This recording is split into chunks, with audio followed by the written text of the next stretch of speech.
to begin? Yes, we are live on YouTube and recording, so we are set to call the meeting to order. Okay, perfect. All right, good morning, everybody. I'm Chairman Amy Chan. This is the Clean Elections Commission meeting for February 25th, 2021. Agenda item 1 is the call to order.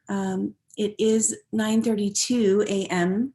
and so I'm going to call the meeting to order.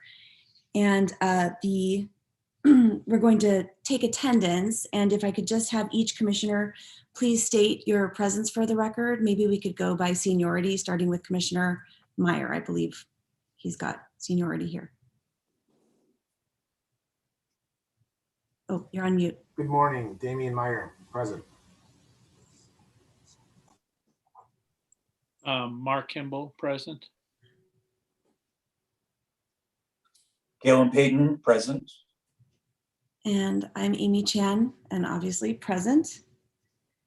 And with that, we should be able to move to agenda item 2, discussion and possible action on minutes for the January 28th, 2021 meeting.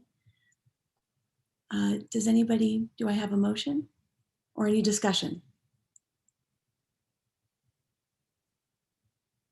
Madam Chair, Yes, Commissioner Kimball. I move we approve the commission minutes for the meeting of January 28th, 2021. Okay, thank you, Commissioner Kimball. Do I have a second? I'll second the motion. All right, thank you, Commissioner Meyer. Let me go ahead and take a roll call vote on that. Commissioner Meyer, how do you vote? Aye. Okay, Commissioner Kimball, Aye. Commissioner Payton, Aye. and I vote aye as well. We have voted 4 ayes and 0 nays and approved the minutes as written for agenda item 2. Agenda item 3, discussion and possible action on executive director's report and legislative report, including election and administrative bills such as House Bill 2014 and House Bill 2110. Tom? Yes, thank you, Chairwoman and Commissioners. So we wanted to talk to a few highlights of the ED report as soon as I can make my computer show it to me again. Okay, thank you, sorry. So I think the first thing I just think is worth noting is we do have a number of elections coming up on the March election date. Obviously the single biggest one of those is the city of Phoenix has 2 city council elections that are runoff elections. Information related to these candidate and issue elections, depending on the city, is available on our website. You can see in the as far as voter education goes, we've picked up where we left off in the election cycle. There's still a considerable amount of demand for information, obviously, and that's something that and discussion around how to advance some of the voter education and civics education we're doing.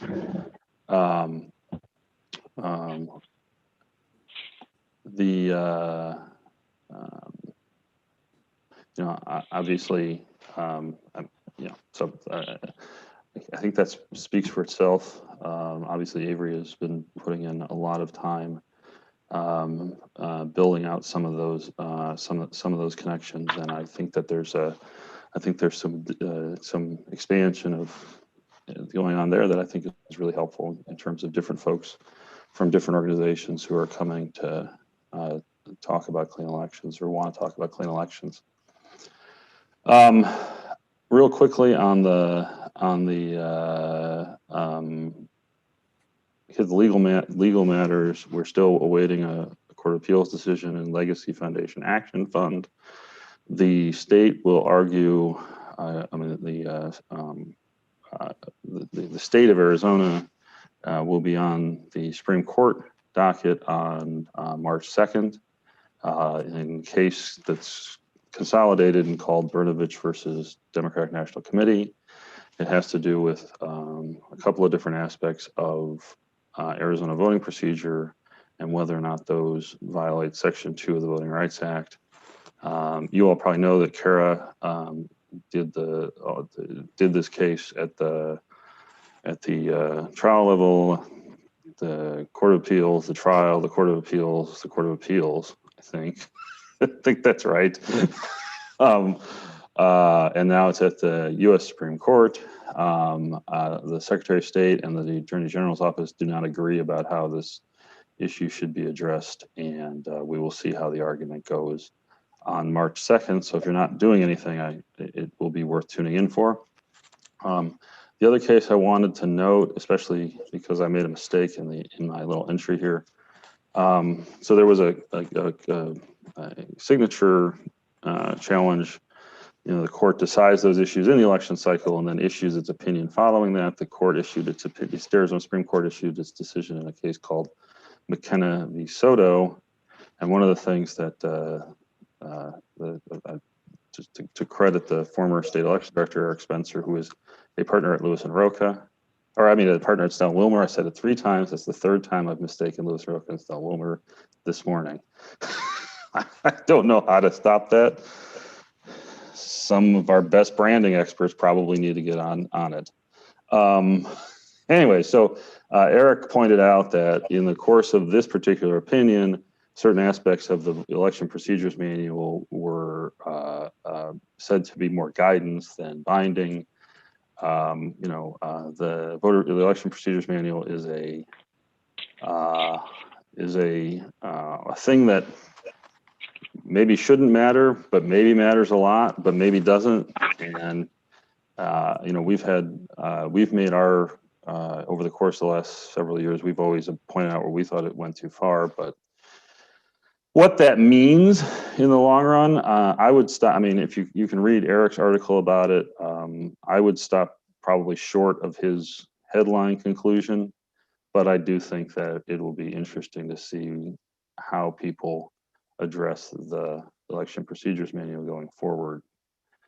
I know that's wonky, but it's just something I think you ought to be aware of.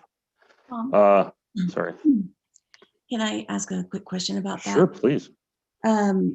Because when I saw that news, I just frankly kind of assumed that maybe the secretary would maybe reach out to the legislature since they're in session and try to get a legislative fix to kind of expand the authorizing statute.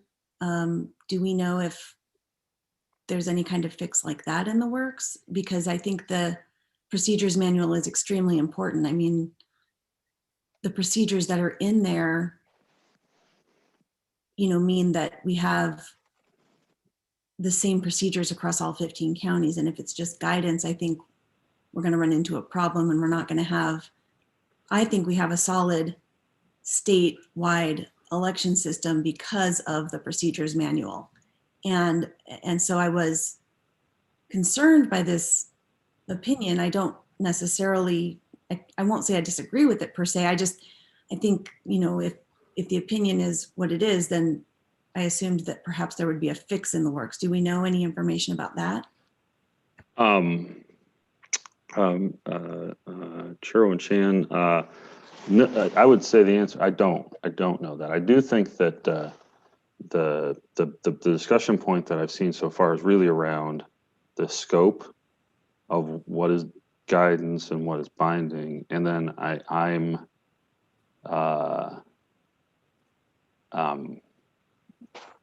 and then, I think that's,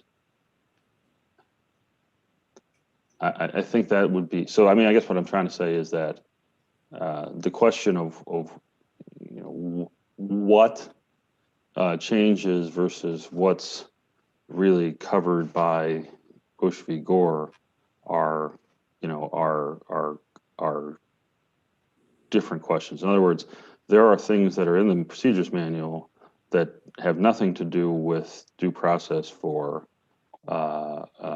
or equal voting for people in different counties. So I think that'll be the question. I haven't heard anything from the Secretary's office about fixing it. The legislation this year has principally concerned changing the process by which the election procedures manual was adopted. So that's probably a too long answer, but that's the best I have. Thank you. I just want to really quickly mention the governor's office did renew their moratorium on rules. The commission continues to be exempt from that, as we have been for the past, since at least, I think, as long as the moratorium has been in existence. Nevertheless, one of the things in the governor's order this year is to suggest to those exempted and to mandate for those not exempted to work with the governor's office prior to things heading to the Governor's Regulatory Review Council. So we're going to be looking at that right now. We hope to bring that to you next month. We believe that as of current standing, we have 3 rules that may need changes as a result of issues directly or indirectly related to the Arizona Advocacy Network case and the 2016 bill that was that litigation. So those are listed there. What we hope to do is reach out to the governor's office in GERC this month with some more specificity than we have had prior to the moratorium being dealt with, and hopefully begin the public hearing process at the next commission meeting. Finally, at least from my perspective, the best for last, we do have some legislation out there that matters to us. We are going to continue to work on that. Currently, the legislature is in the midst of their crossover week, so they're on the floor. We haven't seen a lot of House bills in the Senate yet, even though there are a number over there. We remain basically in the same place we were last year. We certainly know a little bit more about how to focus our arguments on HB 2110, at least in terms of how to hopefully persuade some folks that this is a mistaken premise leading to a mistaken conclusion. One piece of factual information that we were able to glean since our last meeting is that the Joint Legislative Budget Committee did an assessment, not really a study, not a fiscal note, but working with the courts to determine how many people take advantage of. If you all recall, 2110 is basically, it broadly speaking, it allows courts to sentence you to work instead of paying a fine in cash and the fees associated with that, right? So that affects the Clean Elections Act surcharge. It also has a notwithstanding clause in it, which is a real problem from our perspective, from a BPA perspective, because it essentially, so on the one hand, the rules attorneys have told the legislature this is not an amendment, period.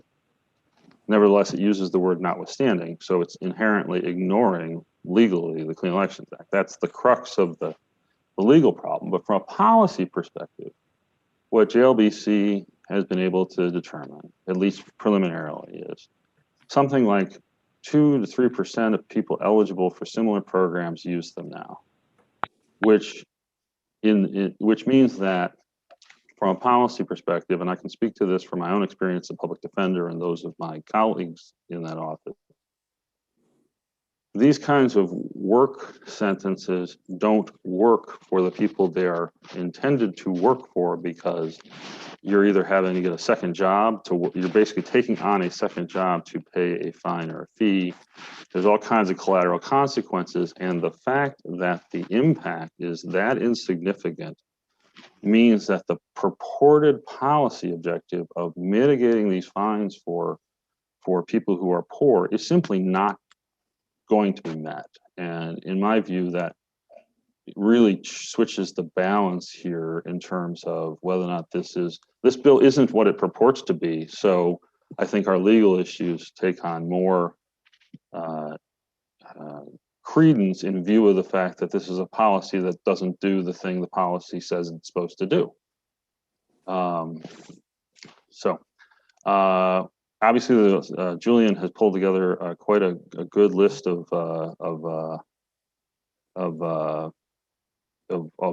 legislation related to voting. Obviously, any of those you have questions with, obviously, please chime in. And then, but that's kind of where we are on the two bills we've identified as most critical.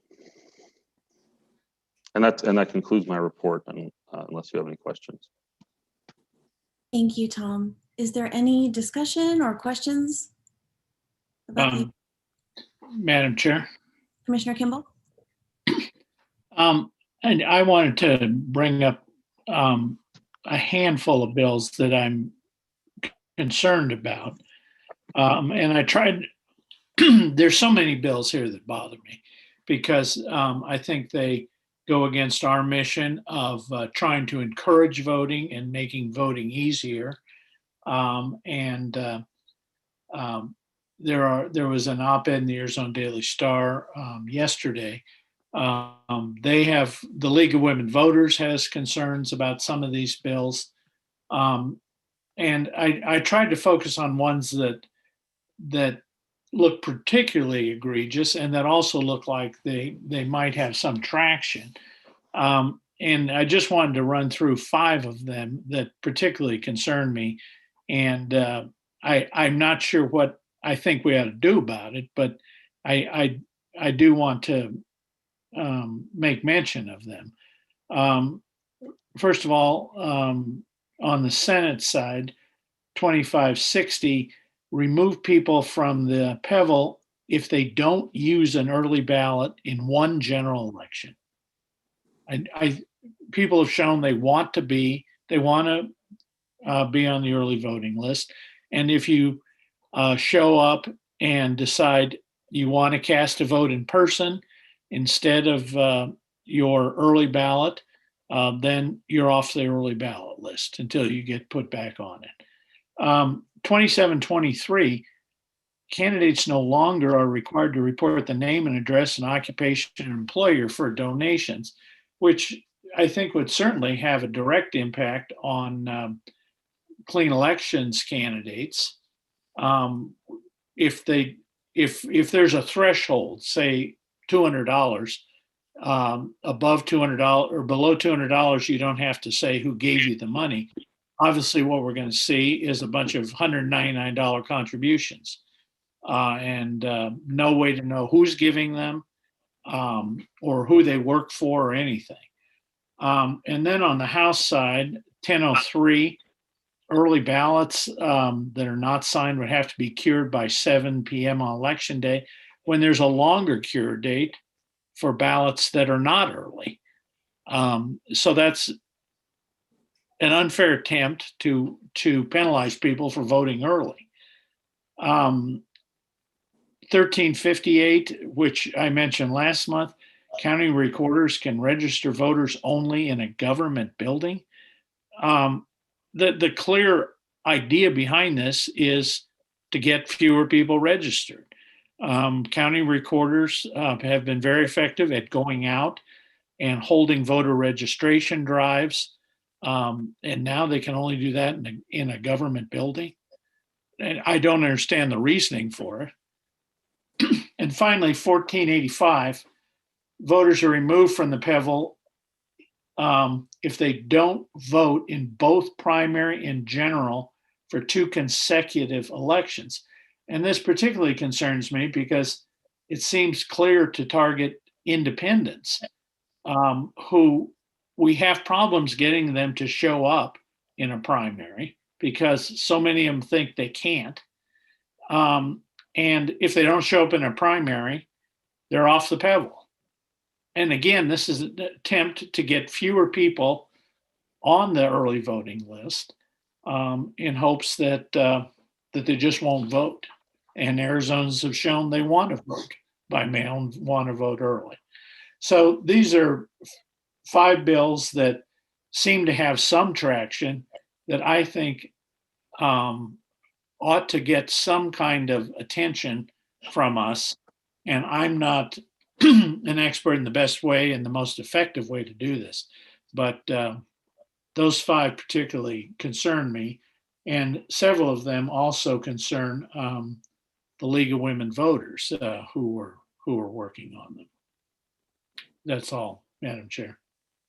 Thank you so much, Commissioner Kimball. I would actually agree with everything you said, and I have the same concerns.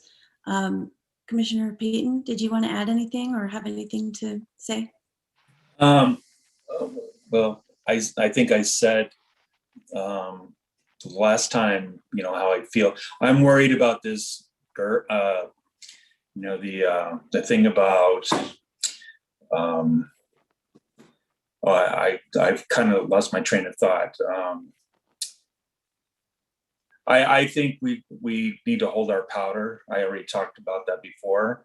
And about these civil penalties where these people could work them off, I'm worried about that because that's our funding.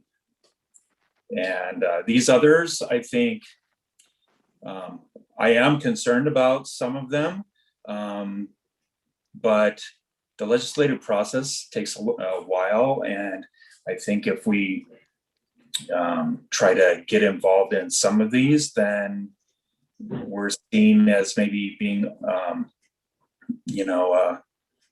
not bipartisan. And I think it comes back to haunt us later on if it's a major thing and it looks like something's going to be passed that would be detrimental to the voting process. Then I would be a lot more willing to get involved in something like that. Thanks, Commissioner Payton. I will say that. Madam Chair? I'm sorry. Go ahead. Yeah, Madam Chair? Yes. Oh, is that Yeah. Commissioner Titla? Yeah. Oh my Yeah, gosh, I'm so sorry. I didn't realize you joined us. My apologies. Welcome. Yeah, thank you.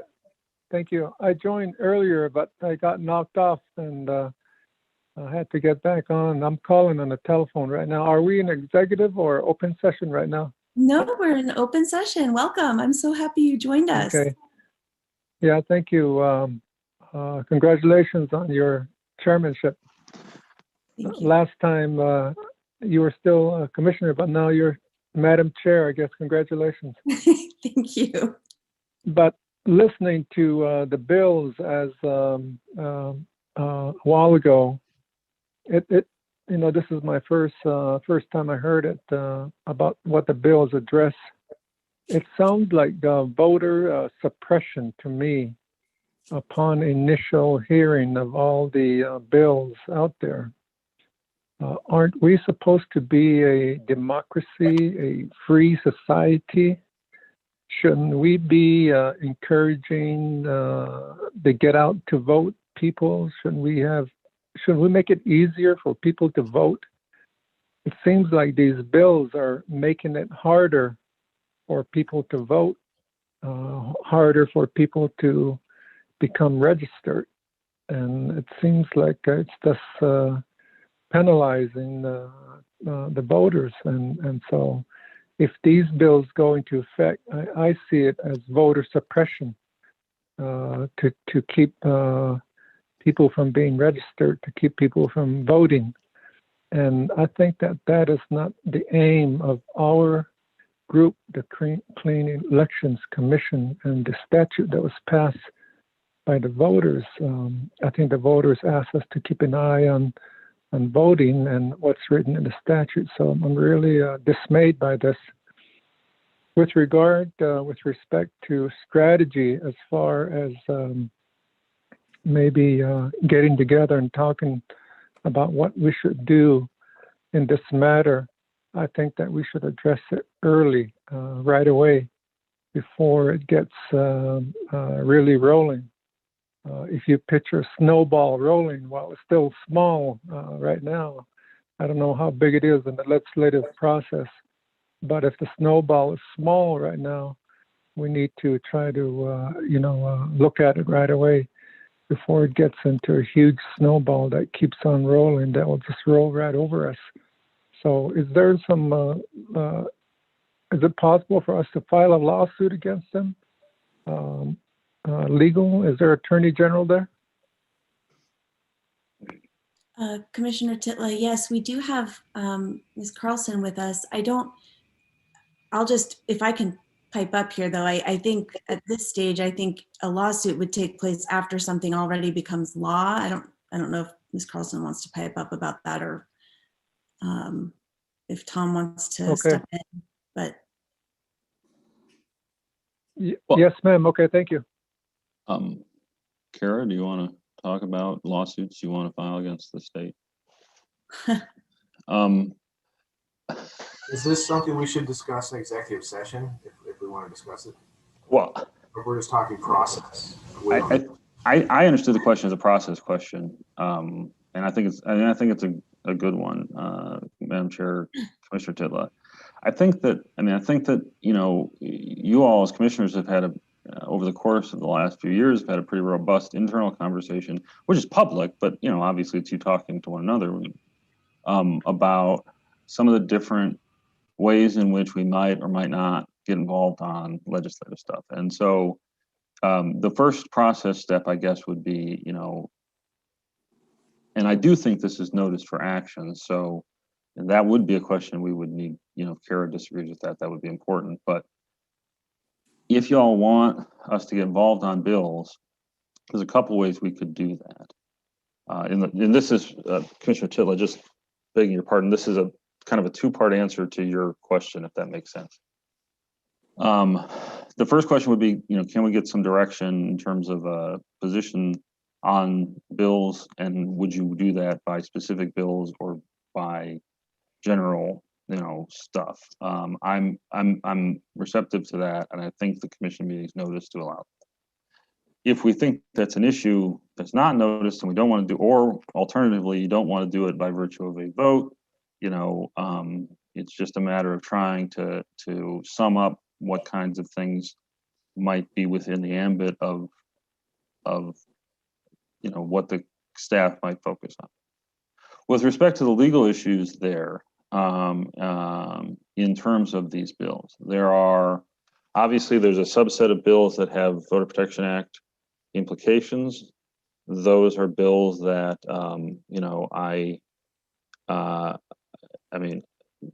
honestly, what we'll have to do there, in all likelihood, is just ask for outside counsel at this point. I just don't anticipate the Attorney General's office being. It would be hard. I can't imagine we're going to get the Attorney General's office is necessarily going to want to advise us on that, and it's an open question whether or not they'll allow us to be advised on that. But we have to ask, I guess, a more articulate way than perhaps we have in the past. With respect to the other bills, I think that the question of standing there and standing to intervene, again, I agree with you, Commissioner Titla. I agree that in principle, the statute gives the commission at least at the very least, an express role in telling the legislature what it thinks policies ought to be around clean elections and elections issues. I will also say that we know from experience the Attorney General maintains a veto over whether or not the commission has that interest or not, and has exercised that veto when they don't think that we have standing or reason to be involved in something. So if there were a specific bill we wanted to file an action in or be involved in legal action, that falls into a category that the commission believes is voter suppression or any of those categories, the process point there would be, we'd have to go through the same process. I can tell you that the biggest logistical challenge there, probably up front before we even get into the issues, is that the Attorney General's office reserves the right to determine the scope of the Clean Elections Commission's legal interests. So we would have to convince the Attorney General's office that we have some reason to do this. Apparently, you can go out and get pro bono counsel for, even though the Attorney General might not authorize it, but I find that to be a very sketchy way to go about dealing with the procurement and other issues that come in there. So my preference is, if those kinds of bills were something we wanted to be involved on the legal front, that we try to work with the Attorney General's office to identify those bills, explain to them the Commission's interest, and hopefully get at least a fair hearing on what the Commission's interests are before the Attorney General determines what the Commission's interests are.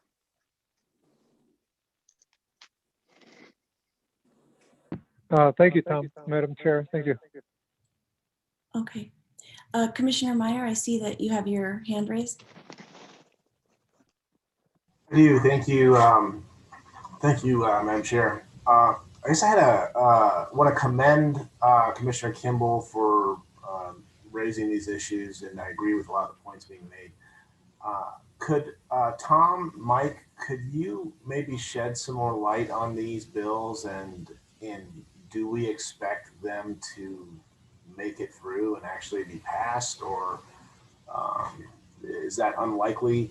Because what I will say, and this is in line with Galen's thinking, is, sometimes when you come out and give attention to something that maybe will never actually see the light of day, you end up having the opposite effect of what you intended, and you shine light on something that may never have become an issue had you not made an issue of it.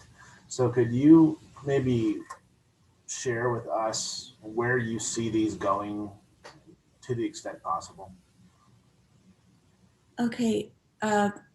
So Tom or Mike, you want to take that? I see Kara has her hand raised. I don't know if is that to that point, Kara, or? This will just take a second. Tom had asked a couple of times if he thought this, if this was properly noticed, or at least mentioned that. I do believe it's properly noticed in the agenda. And so I just wanted to get that on the record, that, discussion and possible action on the legislative update is in the agenda. So to the extent there was a question, it is properly noticed. Continue. Thank you.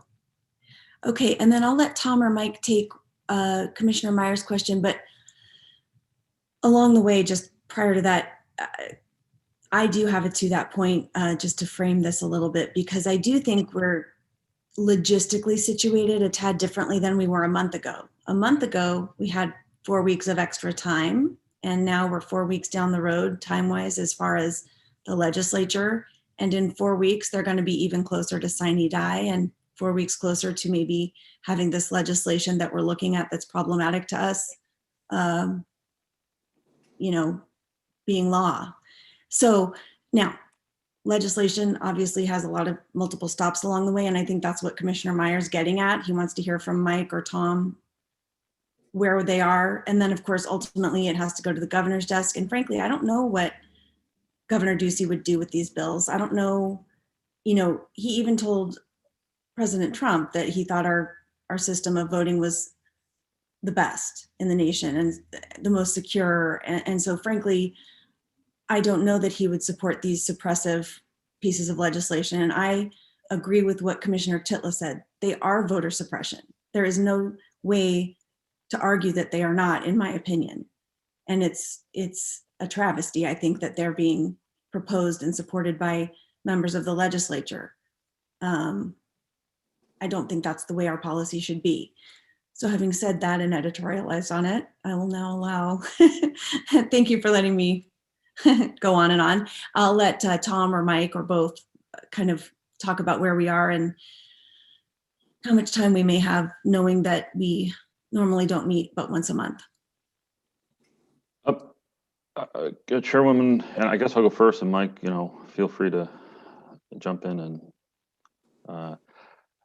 I think with respect to your second point about meeting, certainly there's a you know, we have flexibility around having to have additional meetings if we need to on any issues. That's always a consideration. I think with respect to these bills, I think, look, there are trade-offs. Are we going to be able to control the outcome of the bills we are most concerned about? At the margins, we're talking, because our legal arguments turn on the number of votes required, we have some marginal gain to be made by keeping the vote at a certain place as opposed to other places. That's meaningful. With respect to some of the other bills, I think that there are going to be some that pass. I think that some kind of PEVL change, whether it's, and I guess the issue with the 169 and whatever it's now denominated is what's an election cycle and how many elections is that? So there has been some movement on that proposal just within the last 24 hours. Sort of, it was once dead, now seems to be revived. I think there will be some modification of the PEVL. What it is, I don't know, but I would be surprised. I think there is a good faith concern that's been expressed by some folks about the sheer number of absentee ballots floating around. There's a history of being concerned about that predates the 2020 election. It goes all the way to the 2000 election. And it's even something that if you were to look at Rick Hasson, who, I mean, to those of you who follow election law, Rick Hasson's kind of a guru on these issues. 4 years ago, he was talking about, well, because there's no in-person impersonation, there's a real the problem would be mail ballots. We've seen that in North Carolina. I'm just saying, that seems like the most likely place there's going to be action. So if we believe that the PEVL as it currently functions is good, that would be a thing that we could take a position on. The other thing we could do is taking the bills that I think we could do that Commissioner Kimball's identified bills that are high profile. I think that those bills within the realm of voting related legislation, those are pretty, most of those seem like they're more likely to move forward than, say, a legislation that would transfer, that would allow the legislature to revoke the certification of the presidential electors. I think the presidential elector piece, whether it goes on a ballot or not, I think that kind of stuff, doesn't happen. I think some of the more administrative stuff might. The other thing we could do, and this might be the better way to go, although it's more time intensive for you, is for us to get a rundown on the specific bills that Mr. Kimball has talked about, talk to some of the folks who are involved in those bills, say, look, the commission wants to be involved in these. We need to find out what spot to pick and what the most effective way to do that is.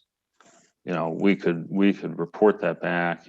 We don't have to report that back in a meeting. We could report it back in a letter. But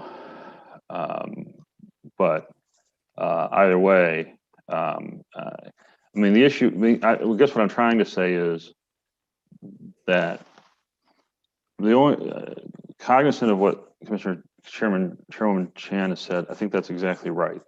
Time is running out. On the other hand, conscious of Commissioner Myers and Commissioner Payton's point, we don't want to be in a place, we don't want to either get ahead or behind of wherever the position of the folks who are on this every day are. As Commissioner Chan, Commissioner Payton, Commissioner Kimball, Commissioner Meyer at this point, Commissioner Titla, certainly the legislative process is a day-to-day process. So, maybe that's I don't know. I don't pretend to have an answer here. I'm just trying to say, so I'm just trying to walk through what are potential solutions. If you all are comfortable with the research that we have on what those bills do, I think it's perfectly reasonable to say, look, we want to vote. We want you to go out and oppose these bills. On the other hand, if you feel like we need to have more information before doing that, I think that's also reasonable. Although I recognize that the time trade-off is a big one. Finally, with respect to the legal stuff, my first priority is going to be dealing with counsel for the purposes of the BPA issues we face. But if these bills move forward, we want to participate in litigation about them. I think that is, I think that's a third step we don't have to take right now. So that's how I see it. I'm trying to frame this according to what Mr. Chan has talked about. To me, from a staff perspective, I think the big question right now is, do we want to move immediately to start working on these bills on the assumption that with the commission's opposition, or do we want to get a more comprehensive review?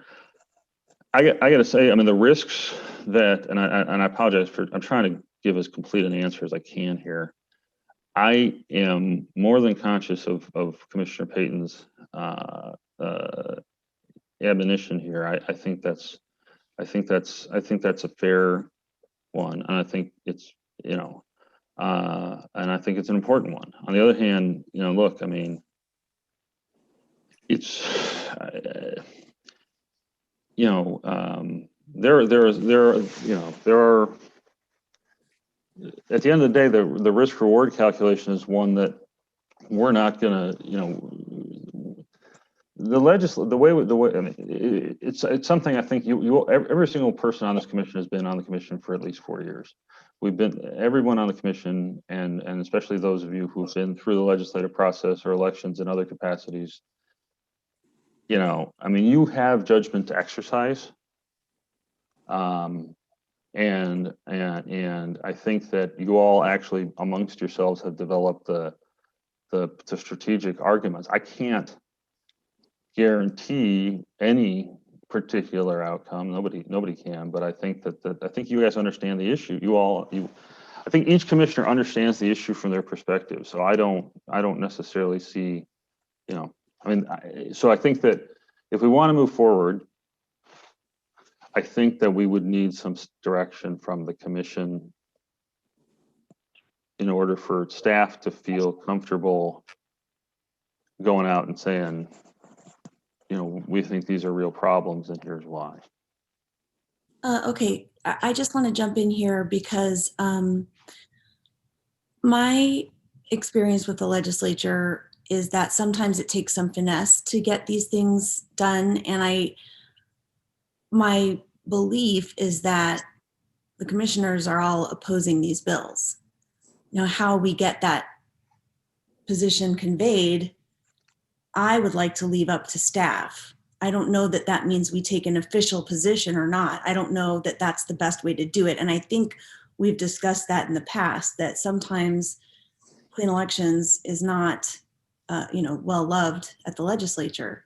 And so do we need, I guess we can't take a vote because we didn't notice that, right? No, we can, I think we can.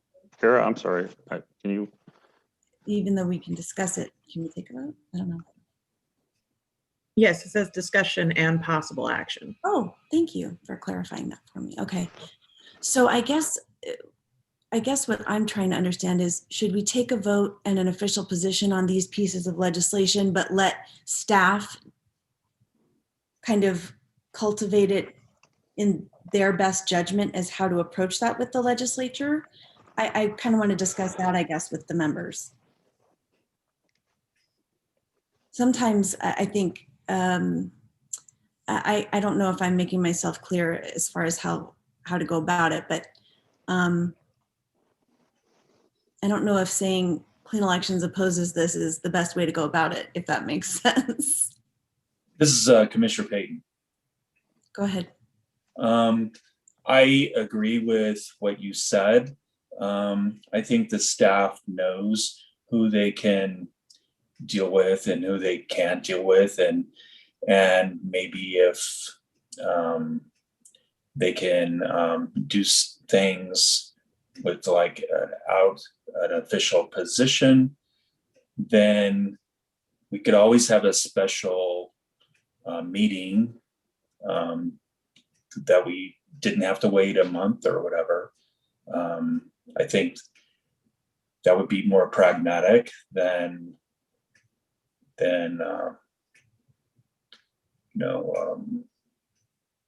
something more drastic, I guess. That would be my feeling. Thanks, Commissioner Payton. Commissioner Titla, what are you thinking about with regard to what I've just said? And Commissioner Payton, are you, would you be comfortable with letting staff kind of take it from here? Are you wanting us to go full bore, have the commission come out with a strong statement on the registered request to speak system of a no on all these bills? Or would you be comfortable letting staff kind of take it more behind the scenes to go against, kind of make our position known? Yeah, Madam Chair, I agree with you that maybe we can let the staff take a look at it and let us know. Then if we need a special meeting, Madam Chair can call a meeting and we can get together and they can let us know what is out there. Okay. Thank you. Thank you, Commissioner Titla. Anybody else have anything to add or further questions? And I don't know if we even need to take a vote, I guess. Okay, because staff kind of understands, I think, the direction we're going. Okay. In that case, I think we've said it all. And we can move on gratefully to item 4, I believe, unless there's anything else. Good discussion, everybody. Thank you so much, Commissioner Kimball. I'm grateful you brought those up. And maybe Mike and Tom, you could give us updates on a weekly basis on those bills by email, if you could. I mean, if there are updates. Oh, yes, Commissioners and Chairwoman Chan. Yes, I think that this, in fact, that's a good part of getting into these, and I think we definitely can do that. And I think that between Mike and Julian and I we've got some steps I think we can take to help flesh those out also. So yes, I think that we're on the same page. Okay. And if I may, this is Commissioner Payton. Yes, Commissioner Payton. Possibly, maybe the staff could make overtures to the governor's office to find out maybe where he stands, or where, because ultimately it has to go that far. Anything passed has to be signed by the governor. Good point. I mean, frankly, I would think this would impact all voters equally poorly, all of these bills. So I don't know. I really don't understand them. So, all right, I will have us move on to item 4, discussion and possible action on the Commission's 2020 annual report. And I believe Tom is going to present this to us, or to lead the discussion. I am going to defer to, if I can, to Julian. Oh, Julian, excellent. how do you feel about it? Wonderful, Julian. Happy to have you. Yeah, good morning. Morning. So I mean, my only preference would be, obviously, we want to get this approved to file it. I want to thank Julian and Avery and Alec and Gina and Mike and Paula for putting this together. I think that there's really good information in there. I think 2020 was a good year in terms of fulfilling the purpose of the act. That's all I have to say. So, Julian, whatever you, if I guess, go ahead. Yeah, well, for the record, my name is Julian Art, and I'm going to be giving the annual report for 2020. I do have to share my screen here and bring this report up. So if you could just give me 2 seconds here. Okay, can everybody see that? Yes. Okay, awesome. Well, I'll try and keep this brief, but this is our cover. Alec designed it. It's very nice. And so every year, annual report gets submitted to the governor, President of the Senate, and Speaker of the House. This is going to be a table of contents, so we'll go through each of these here. This is the letter to the governor. So voter and public education, as with every year, we've continued to provide information to the public regarding participation in the political process and how to stay informed throughout 2020. And we've continued to leverage our voter education campaigns and social media outreach to accomplish this goal. And all in all, the 2020 election cycle brought a lot of challenges for, I think, everybody involved. So we're just kind of going to go through each of these to show some of the ways the commission was able to provide value to Arizona voters. So first, our Balloteer voter education campaign was multifaceted. We focused on election education, logistics, independent voters, youth voters, voter registration, early voting, including some information regarding USPS delays that occurred last year, election security, voting during COVID-19, and just assisting voters and connecting them with this information through all forms of media. This was more important than ever, especially considering we had, not only local elections, the PPE, primary and general elections, but all in the year of COVID. So we were able to help provide all the important dates associated with each of these elections and everybody's options for voting. And a large part of our voter education outreach was creating the voter education guide. These guides are distributed to all registered, or every household that has a registered voter in it. The guide contains a 200-word statement and a picture of each statewide and legislative candidate. We distributed about 2.2 million copies during the primary and then another 2.2 million during the general. Out of, I believe, 173 eligible candidates, 169 submitted their statements, and for the general it was about 148 out of 151. So we had about 97 and 98% participation there, which, considering these statements are voluntary, we're extremely pleased that everyone decided to participate in that process, or a lot of people. And as part of our goal to continually reach more and more voters, we produced the first ever American Sign Language, or ASL, version of the guide. We did partner with the Arizona Commission for the Deaf and Hard of Hearing, which helped us achieve a truly fully accessible voter guide. And as with prior years, we also made the guide available in Spanish, HTML, Navajo, audio, and large print. So Grassroots Outreach, along with partnering with the Commission for Deaf and Hard of Hearing in order to educate those who wanted to learn on how they could get involved, but stay involved and keep learning about the process.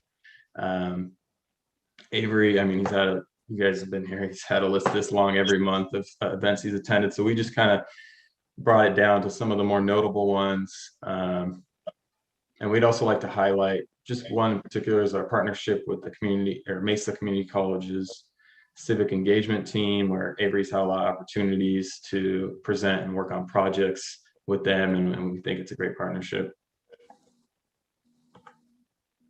Another core component of the commission is to continually just provide information to interested groups and potential candidates through our trainings and workshops, as well as through publications on our website.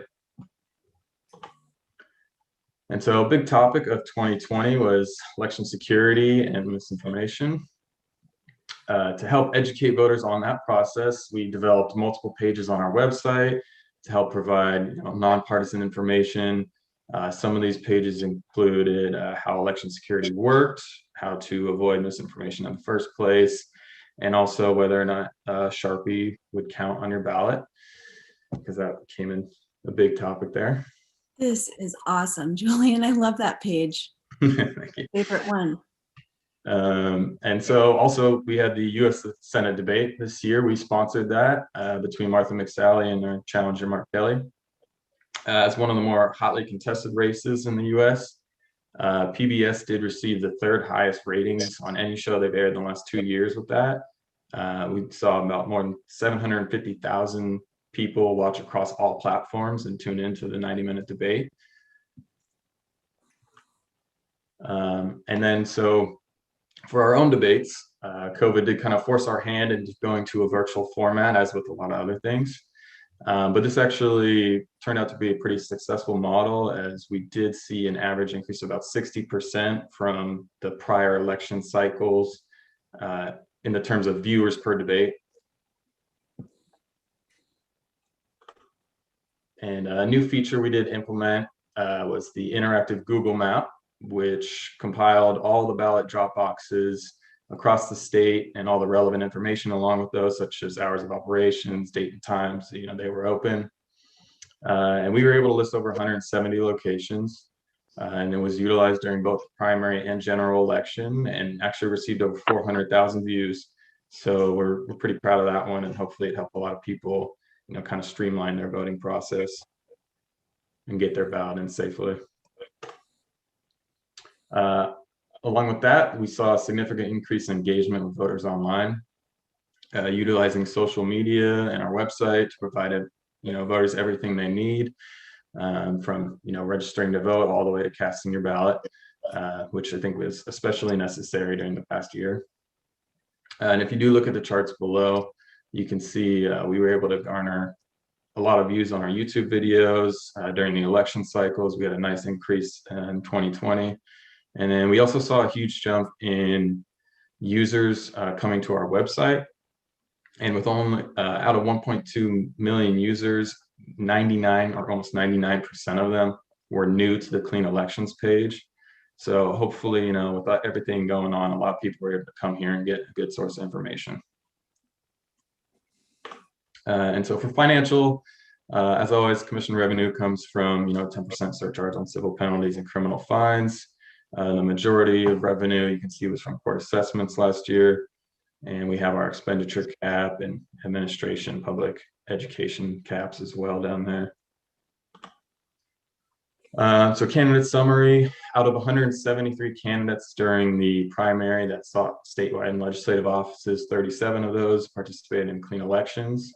And for the general, out of 151, 32 were participating candidates. So we saw about 21% participation rate for both elections. And in 2020, we did distribute about a bit more than 2.8 million for Clean Elections funding. For candidates, always have the option during a cycle to reallocate their funds. So in 2020, candidates would normally receive $18,121 in funding for the primary. Candidates who are eligible and can choose to reallocate received $27,182 for the primary. And basically those just switch. You're only eligible to do that if you are in a one-party dominant district, you are in that party, and you have a contested primary election. So during the 2020 cycle, the commission did resolve 2 complaints. And then also another highlight here is just we did conduct 40 audits. Every participating candidate was audited. And for rulemaking legislation, we did begin in 2019, we began implementing Prop 306. So this was the first election cycle. We had that rule implemented. And also in 2020, we did not make any amendments to any rules. For legislation, the legislature last year did get cut short, but we did, try to oppose any efforts to defund or eliminate the Clean Elections Act. Anything that had to deal with amending or superseding the act or diverting funds from the act or our purpose, and any attempts to limit the power of the commission to enforce the act and support, election law reforms and improvements of voter education and access. So looking forward to 2021, we will continue our voter education efforts by offering voters a comprehensive education plan that focuses on how to participate in the electoral process, staying informed, and the importance of voting in local elections. One thing to highlight here is every decade states redistrict based on the census. And so that process is underway right now, and we will continue to update our website and keep voters informed of what's happening with that. And for a preview of the 2022 cycle, the midterms will have all statewide offices on the ballot. And so you can see right below that for candidate information, those are all the offices that should be on the ballot, and those will be the amounts of $5 contributions they will need to collect to qualify for funding. And with that, we just have the commissioners and staff here and some biographies. That's the end of my presentation and report. So I'm open to any questions if you do have them.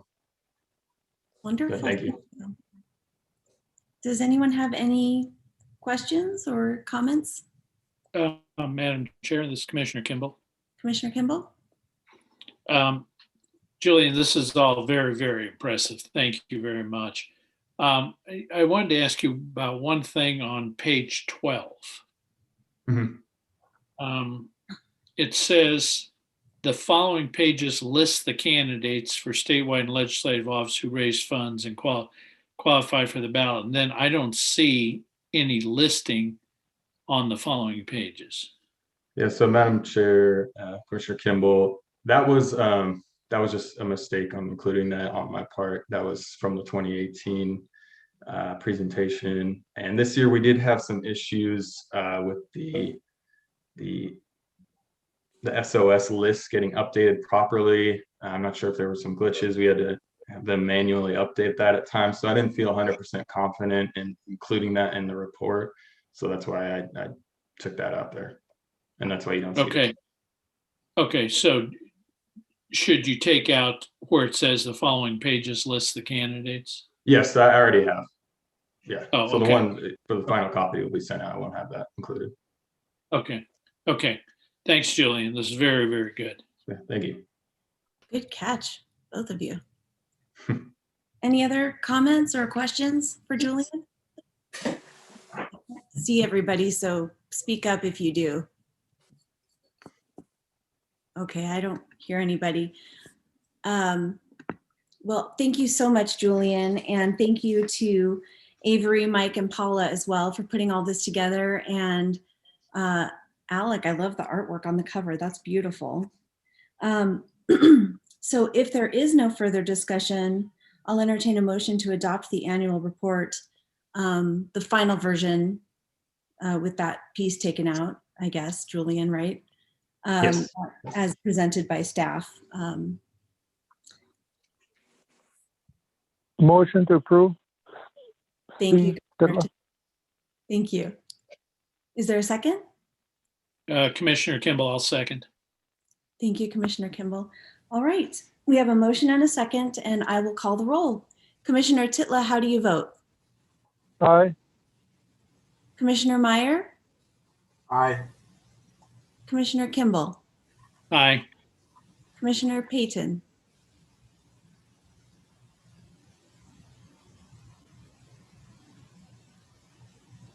Commissioner Payton? How do you vote to You're adopt? muted, friend. Aye. Thank you. And I vote aye. And I believe that is 5 ayes and 0 nays to adopt the annual report, 2020 annual report. So moving on to item 5. Does any member of the public wish to make comments at this time? We have a few members of the public, I think. Is Rivko still here? Hi, Rivko, so nice to see your face. Thank you. Thank you, commissioners and staff. Pleasure listening to this meeting. I've been watching all of them, obviously, watching them and reporting to the lead board. I really appreciated, Commissioner Kimball, your mentioning the editorial, because I thought it was a very well-written and very appropriate one.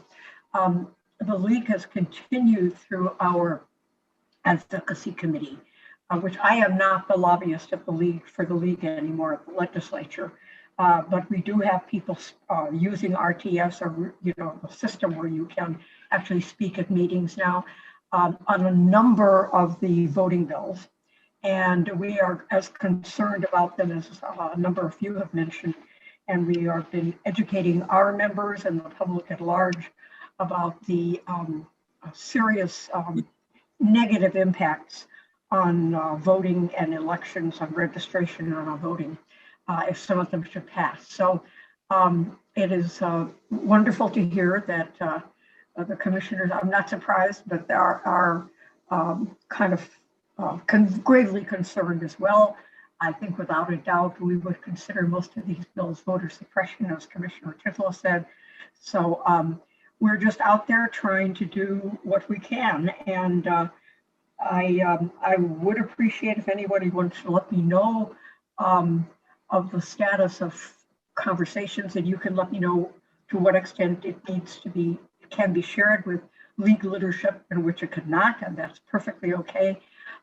What are the chances of some of the bills? Because again, they are of grave concern to us. Nobody mentioned so far, because I don't think it directly, well, maybe it would impact in the sense of voter registration, but there's another one. There are so many, it's hard to keep track. The one that would require any group that registers voters to get a unique identifier. And if a registration form is turned in that does not have it, it would not count. And we're not, as a matter of fact, Maricopa, we've worked with the Secretary of State to get a special ID because we wanted to track how many voter registrations we did. But the impact of not counting a registration form, not considering it valid if it did not have an ID number, is also a very disturbing one. So there's just so many fronts to fight on. And it is good to see you all, and I've been seeing you whether you see me or not. So thank you. I think I will shut off my video and mute myself one more time. Thank you all. Thank you so much. It's such a pleasure to see you. Anyone have anything to say to Ms. Knox? Okay. And does any other member of the public wish to speak? All right. You may also send comments to the commission by mail or email at ccec@azcleanelections.gov. And with that, we can move on to item 6, motion to adjourn. And at this time, I would entertain a motion. Madam Chair, this Motion. Commissioner Kimball. Okay. Did I hear a motion from, I think I heard a motion from Commissioner Titla. Yeah, second. I second that motion. Oh, I'll second Commissioner Titla's motion to adjourn the meeting. okay. So we have a motion and a second, and I'll go ahead and call the roll. Commissioner Titla, how do you vote? Aye. All right. Commissioner Meyer? Aye. Commissioner Kimball? Aye. Commissioner Payton? Oh, we couldn't hear you. Aye. Thank you. And I vote aye. And by your votes of 5 ayes and 0 nays, we are adjourning the meeting, and we'll see you next month. Thanks, everyone.